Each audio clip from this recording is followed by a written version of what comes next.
අස්ලාමලයිකුම් අයිබෝවන් යාළුවනේ මේ දවස් ටිකේම අපි අහන ප්‍රශ්න තමයි මේ සෞදි ඉන්න ගෘහසේවිකාවන්ට සිදුවෙන අසාධාරණ ඒ වගේම ප්‍රශ්න. එයාලගේ ප්‍රශ්න ඒජන්සි වලට ඒ වගේම විදේශ සේවා නීති කාර්යාංශයට මේ පැමිණිලි කරත් එයාලට ඒකට විසඳුම් ලැබෙන්නේ නැති ගොඩාක් ප්‍රශ්න අපි මේ දවස් ටිකේම අහනවා. ඉතින් ඔයාලා දන්නවා මේ සතියේකට උඩදී කාන්තාවක් මිය ගිහින් තිබුණා ගෙල වෙලදාගෙන කියලා තමයි ඉතින් කියන්නේ. ඉතින් අපි රහස් විදියට මිය ගිහින් තිබුණා. ඉතින් ඒ සහෝදරියගේ කතාව ඔයාලා අහලා ඇති. ඒ සහෝදරියත් ඇවිල්ලා ඒ ඉන්න ගෙදර ඉන්න බැරිව තවත් ඒ ගෙදර ඉන්න කාන්තාවත් එක්ක තමයි ගෙදරින් පැනලා තියෙන්නේ. ඉතින් ඒජන්සියට ගියන් පස්සේ ඒජන්සියෙන් තවත් ගෙවල් වලට මෙයාව යොමු කරලා තියෙනවා, වැඩට දාලා තියෙනවා මාස 3ක් ඒ විදිහට. ඉතින් එතනදී ප්‍රශ්න වෙලා තමයි එයා ගෙලවැලට දාගෙන තියෙනවා කියලා ඉතින් ආරංචියක් අපිට ආවා. ඉතින් ඒ මරණේ තාම සෞදි රටේ තියෙන්නේ. ඉතින් ඒ මරණ ලංකාවට යවන්නත් ලක්ෂ 10ක් ඉල්ලගෙන ඉන්නවා කියලා. ඒ වගේම තමයි අද දවසේ මට මේ විදිහටම ප්‍රශ්නයක් අහන්න ලැබුණා. අපේ සහෝදරියක් TikTok කරහා ඒක දාලා තිබ්බා. ඉතින් මගේ දෙපැත්තම ඉන්න මේ සහෝදරියන් දෙදෙනාම කියන්නේ එකම ප්‍රශ්න තමයි යාළගේ තියෙන්නේ. ඉතින් ඒක සහෝදරියක් මිය ගිහින් ඉවරයි. තවත් සහෝදරියක් කියනවා මට මේ ප්‍රශ්න විසඳලා දෙන්නේ නැත්නම් මේ ප්‍රශ්න මට දරා ගන්න නැහැ. මටත් සිද්ධ වෙන්නේ ජීවිතේ නැති කරගන්න තමයි කියලා. ඉතින් මේ වගේ ගොඩාක් කතාවල් අහන්නේ අපි මේ සෞදි රටේ. ඇත්තටම සෞදි රටට මේ ඒජන්සි කරුවන් කාන්තාවන් පටවලා එයාලගේ මුදල් අරගත්තෙන් පස්සේ කිසිම ප්‍රශ්නයකට මැදිහත් වෙන්නේ නැති පාටක් තමයි මේ සිදුවීම් දෙකේම මේ ප්‍රශ්න දෙකේම අපිට තේරුම් ගන්න පුළුවන් වෙන්නේ. ඒ වගේම තමයි එම්බසි. ඉතින් විදේශ සේවා නියුක්ති කාර්යාංශයට එයාලා ලංකාවේ පැමිණිල්ලක් දැම්මත් අනිවාර්යෙන් එම්බසිය හරහා මැදිහත් වෙන්න ඕන. එයාලා ආපු ඒජන්සියට බල කරලා මෙයාලගේ ප්‍රශ්න විසඳලා දෙන්න. ඉතින් ගෙවල් වල ඉතින් මේ සහෝදරය කියන විදිහට ඒ ගෙදර මෙයා උණ හැදිලා නැගිටින්න බැරි තරමේ ඉඳලත් ඒ ගෙදර අය බෙහෙත් ගන්න එකන් ගිහිල්ලා නැහැ. ඉතින් මෙයාගේ මුදලට මෙයාගේ සල්ලි වලට ලංකාවේ මුදලෙන් 20000ක් විතර මෙයා වියදම් කරලා තියෙනවා බෙහෙත් ගන්න.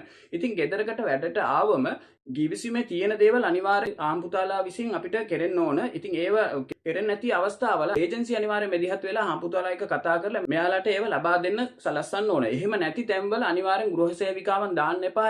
එතනින් ගෘහසේවිකා අරගන්න මින් දිරියට ඒව දාන්න එපා. ඔයාලා මේ ඒජන්සි කරන අය මුදල් විතරක් බලාපොරොත්තුෙන් මේව කරන්න එපා. අහිංසක කාන්තාවන්ගේ ජීවිතය ගැන ඔයාලා හිතන්න. දැන් එක සහෝදරිය ගෙලවෙලා දාගෙන ජීවිතේ නැති කරගෙන ඉවරයි. ඉතින් තවත් සහෝදරියක් කියනවා මට මේ ප්‍රශ්නේ මට මිදෙන්න බැරි වුණොත් මාත් ඒ ටිකම තමයි කරගන්න කියලා. ඉතින් අනිවාර්යෙන් මේවට ඒජන්සි කරුවා මැදිහත් වෙන්න ඕන. එහෙම නැති තැන අනිවාර්යෙන් විදේශ සේවා නියුක්ති කාර්යාංශය මේ වගේ ඒජන්සි වලට තියෙන බලපත්‍ර අහෝසි කරලා තහනම් කරන කියලා ඉල්ලීම තමයි මම මේ වීඩියෝ එක හරහා මම අරගෙන එන්නේ. ඉතින් මේ සහෝදරයන් දෙදෙනාම දෙමළ භාෂාවෙන් තමයි එයාලගේ ඒ ප්‍රශ්න ටික කියන්නේ. ඉතින් මම වීඩියෝ එක අවසානයේදී මම ප්ලේ කරන්න. ඉතින් දෙමළ භාෂාව තේරුම් ගන්න පුළුවන් අය වීඩියෝ අවසානයේදී එයාලගේ කතාව අහන්න. ඉතින් ඒ හින්දා තමයි මම එයාලගේ වීඩියෝ දාන්න නැතුව මම සිංහලෙම කියන්නට එන්නේ. මේක අනිවාර්යෙන් හැමෝම තේරුම් ගන්න ඕන නිසා. ඉතින් සෞදි රටට මේ දවස් ටිකේම තියෙන ප්‍රශ්න තමයි මේවා.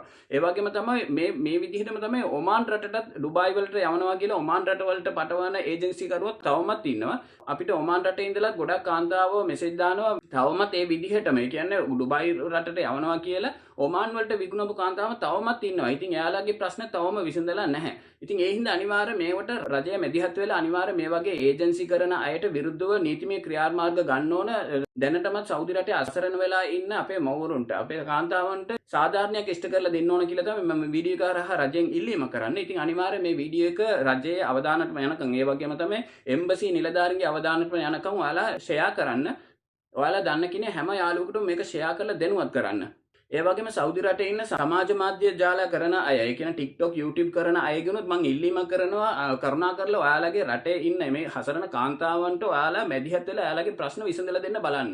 ඔයාලට පුළුවන් තානාපති කාර්යාලයට ඍජුවම ගිහිල්ලා හරි මේ ප්‍රශ්න එයාලට විසඳලා දෙන්න බලන්න. ඔයාලා TikTok, YouTube වල ලයිව් වැඩසටහන් කරනවා. ඒ වගේම මේ වගේ අසරණටපත් වූ කාන්තාවන්ගේ ප්‍රශ්න විසඳලා දෙනවා කිව්වට මේ සෞදි ඉඳලා ගොඩාක් අය මේ කුවේට් රටේ ඉන්න අපිට ගොඩාක් ප්‍රශ්න යොමු කරනවා. ඒ හින්දා අනිවාර්යෙන් ඔයාලගේ ටෙලිෆෝන් නම්බරයක් ලබා දීලා ඔයාලා TikTok හරි YouTube හරහා හරි ලබා දීලා එයාලට කියන්න ප්‍රශ්න තියෙනවා නම් කියන්න කියලා ඔයාලා අනිවාර්යෙන් ඒක විසඳලා දෙන්න බලන්න. ඉතින් කුවේට් රටේ ඔයාලා දන්නවා මේ YouTube කරන 6 දෙනෙක් දැන් අපි එකමුතුව අපිට එන ප්‍රශ්නවල ඍජුවම අපි තානාපති කාර්යාලයට සම්බන්ධ කරලා එයාලට ප්‍රශ්න විසඳලා දෙන්න අපි කටයුතු කරනවා. ඉතින් මේ විදිහටම අනිත් රටවල් වල ඉන්න අයත් අනිවාර්යෙන් මැදිහත් වෙලා මේ වගේ අසරණ කාන්තාවන්ගේ ප්‍රශ්න විසඳලා දෙන්න ඉදිරිපත් වෙන්න කියලා තමයි මම ඉල්ලීමක් කරන්නේ. ඒ වගේම තමයි ඒජන්සි අයගෙනුත් මම ඉල්ලන්නේ ඔයාලා මුදල් අරගෙන පාඩුවේ පැත්තට වඩා ඉන්නේ නැතුව අවුරුදු 2ක් වෙනකන් ඒ කාන්තාවන්ට ඇති වෙන ප්‍රශ්න වලට අනිවාර්යෙන් ඔයාලා මැදිහත් වෙලා ඒ ප්‍රශ්න විසඳලා දෙන්න කියලා ඒජන්සි කරුවෙකුනුත් මම ඉල්ලා සිටිනවා.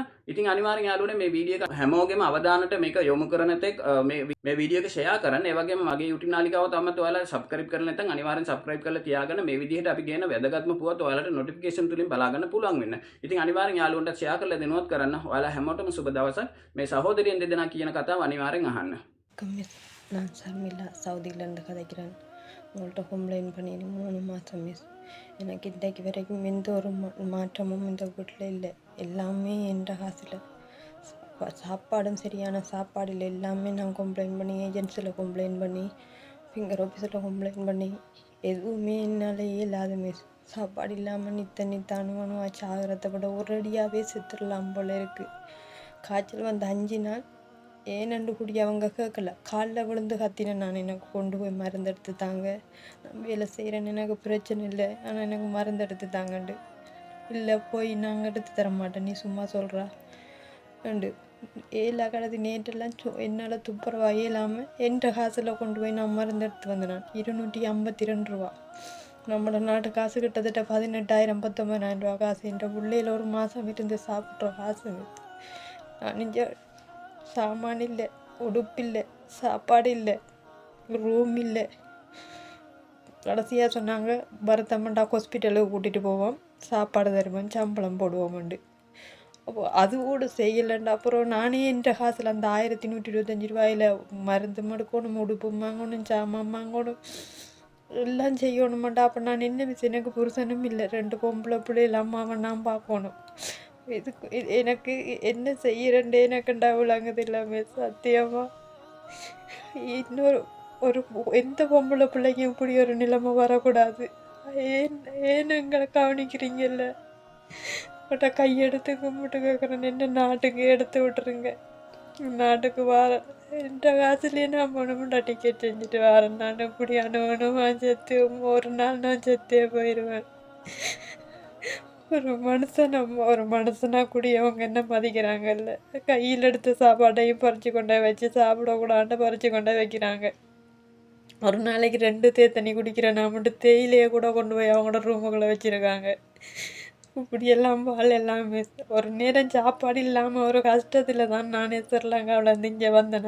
ஆனால் இங்கே வந்து காலையில் ஒரு மனசு, மதியம் ஒரு மனசு, இரவு சாப்பாடு மட்டும்தான். சோறு சாப்பிட்டோம், இன்றைக்கு இரவைக்கு சாப்பிட்டோம், நாளைக்கு இரவைக்கு தான். நான் வேலை செய்கிறேன். இப்போ அவங்கள்ட்ட நான் பெருசாக ஒன்றும் கேட்கல. ஒரு 1/2 சுண்டு சோறு நான் சமைச்சு ஏதோ செய்து சாப்பிடுவேன். அதை கூட அவங்க எனக்கு தராங்கல்ல. ஏன் சத்தியமாக அப்படி ஒரு நிலைமை எந்த பொம்பளை பிள்ளைக்கும் வரக்கூடாதுங்க. எனக்கு ஏதாவது செய்யுங்க. நான் கடைசியாக அவர் முடிவெடுத்தார். உங்களுக்கு கடைசியாக அவங்கள்ட்ட ஒன்று கேட்குறேன், உங்களால் எல்லாட்டிக்கு சொல்லுங்க, நான் இன்னையாவது செஞ்சு நான் செத்து போயிடுறேன். என்னால் அணுவணுவாக சாகவே இல்லாது. உங்களை கையெடுத்து கும்பிட்டு கேட்குறாரு, எனக்கு ஏதாவது ஒரு உதவி செய்யுங்க. எந்த பிள்ளைகளுக்காக நான் வாழணும். காசுண்டு என்ன இழந்தேன்டா, என் பிள்ளைகளான அதையாக போயிடும். எனக்கு ஏதாவது ஒரு வழி காட்டுங்க, தயவு செஞ்சு என்னைய நாட்டுக்கு எடுத்து விடுறேங்க. உங்களோட கடவுளாக நினச்சி கேட்குறேன். முக்கியமான வீடியோ தள்ளாதீங்க, முடிஞ்ச இடத்தையும் ஷேர் பண்ணுங்கள் தங்கம். இங்கே சவுதியில் வந்து ஒரு அக்கா இந்த மாதம் 1ஆம் தேதி தூக்கு போட்டு இறந்துட்டாங்களாம். அவங்களோட ஹஸ்பண்டும் இல்லையாம். 4 பிள்ளைகள்.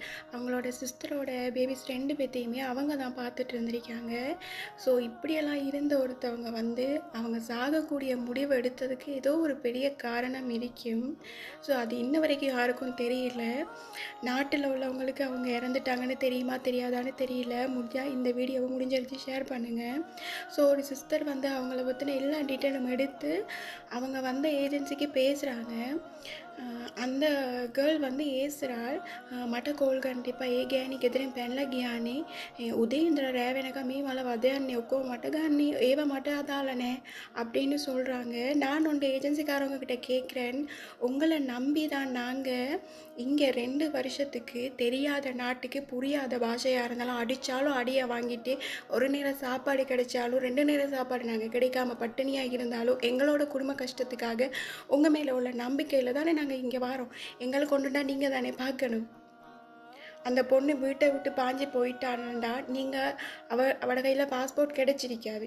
வீட்டை விட்டு பாஞ்சு போயிருந்தாலும் கிடைச்சிருக்காது தானே. நீங்கள் எம்பேசிக்கு தெரியப்படுத்தி அந்த பொண்ணு எடுத்திருக்கலாம். அந்த பொண்ணு வீட்டை விட்டு பாயிரானா வீட்டில் கஷ்டமாக இருந்திருக்கும். சேலரி கொடுத்துருக்க மாட்டாங்க, சாப்பாடு கொடுத்துருக்க மாட்டாங்க, ஏதாச்சும் ஒரு கொடுமை பண்ணியிருப்பாங்க. இல்லைன்னா எந்த பொண்ணுமே சும்மா பாஞ்சு போக மாட்டா. நீங்கள் தேடி பார்த்துருக்கணும். நீங்கள் தேடி பார்க்காம அப்படியே விட்டுட்டீங்க.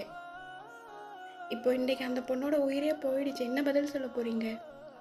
இப்போ உங்களுக்கெல்லாம் என்ன, அந்த பொண்ணு வீட்டை விட்டு பாஞ்சு போயிட்டா, அதனால அந்த ஒரு காரணத்தை சொல்லி தப்பிச்சிக்க பார்க்குறீங்களா? அந்த அக்கா கிட்ட வந்து அவங்க பேசின முறை கொஞ்சம் கூட சரியே இல்லை. அவங்க அவ்வளோ மரியாதையாக கால் பண்ணி கேட்டாங்க, உங்களோட ஏஜென்சிலாம் தானே வந்திருக்காங்க, நீங்கள் தேடி பார்த்துருக்கோம் தானே அப்படின்ட்டு. தூசணத்தில் எல்லாம் ஏசுகிறாங்க, அசிங்கமாக தெரியலையா உங்களுக்கு? உங்களோட உயிரின்றா மட்டும் உங்களுக்கு பெருசு, மற்றவங்களோட உயிர் அப்படி இல்லையா? காசுக்கு எல்லாத்தையும் விற்கிறது மட்டும்தான் அவங்களோட வேலையா? அந்த காசு மட்டும்தான் உங்களுக்கெல்லாம் தேவையா? சொல்கிறதுக்கு வார்த்தையே இல்லை. முடிஞ்சது இந்த வீடியோவை ஷேர் பண்ணுங்கள், இந்த சிஸ்டரோட ஃபேமிலிக்கு தெரியப்படுத்துங்க. தெரிஞ்ச இந்த இந்த சிஸ்டரோட ஃபேமிலிக்கு தெரிஞ்சதுக்கப்புறம் தயவு செஞ்சு இந்த ஏஜென்சிக்காரவங்களை மட்டும் சும்மா விட்டுறாதீங்க, சரியா? විදෙස්ගත සිරි ලංකිකයන්ගේ හදවත් දිනාගත YouTube නාලිකාව රටවිරු අපේ අයිතිය